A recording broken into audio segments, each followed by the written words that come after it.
the latest now in the murder of 4 college students in Idaho. A PhD student specializing in criminology was arrested in Pennsylvania, now facing charges and extradition to Idaho. Kana Whitworth is on the scene in Stroudsburg, Pennsylvania. Good morning, Kana. George, good morning. 28-year-old Bryan Kohberger has been held here at the Monroe County Correctional Facility since his arrest early Friday morning. Now, he is facing 4 charges of first-degree murder and 1 count of felony burglary, and he is set to appear before a judge here in Pennsylvania tomorrow afternoon.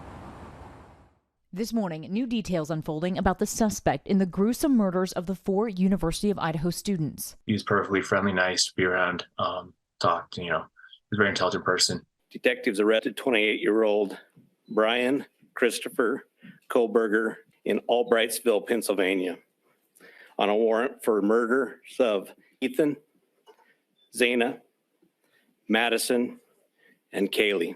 Authorities believe in the early morning hours of Sunday, November 13th, he stabbed Ethan Chapin, Zana Kernodle, Madison Mogan, and Kaylee Gonzalez to death in their beds. On Monday, November 14th, while the world learned of the horror, Kohberger was pursuing his PhD in criminology at Washington State University and working as a teacher's assistant. He was acting as a TA as well as grading papers.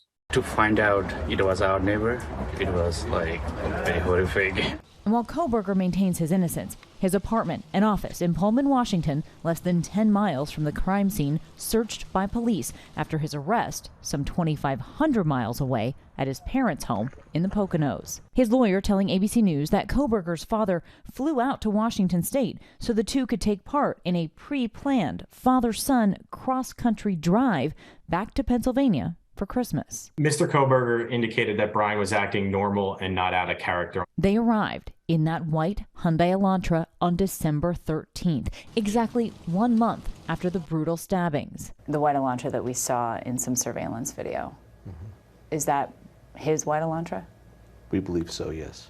Law enforcement sources telling ABC News they used DNA technology and other tools to identify the suspect, tracking him through his vehicle, which is now in police custody being processed. I never felt like I was in danger around him, Jack Bayless says he's known Kohberger since middle school. The two grew up together in Pennsylvania, where Kohberger is pictured in these high school yearbook photos. He's always, been kind of curious as to how the human mind works, I guess, and especially as it relates to crimes, to criminals. Kohberger's family releasing a statement for the first time since his arrest.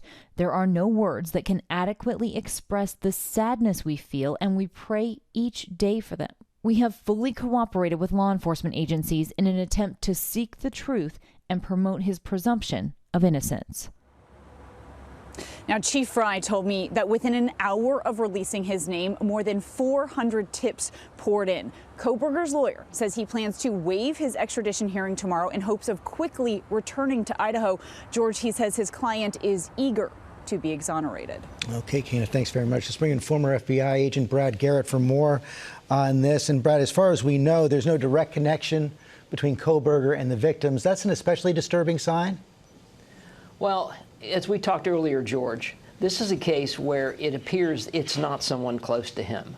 So it takes it away from what I would call more textbook murders that are driven by rage, anger, greed.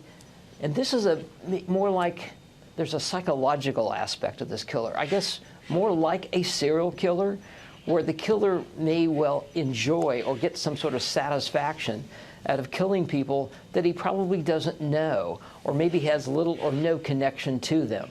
What do you make of his studying criminology?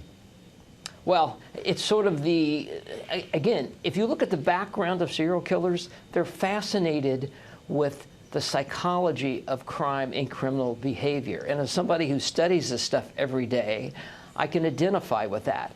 It's the puzzle. It's the idea of what triggers people to do certain things and act a certain way.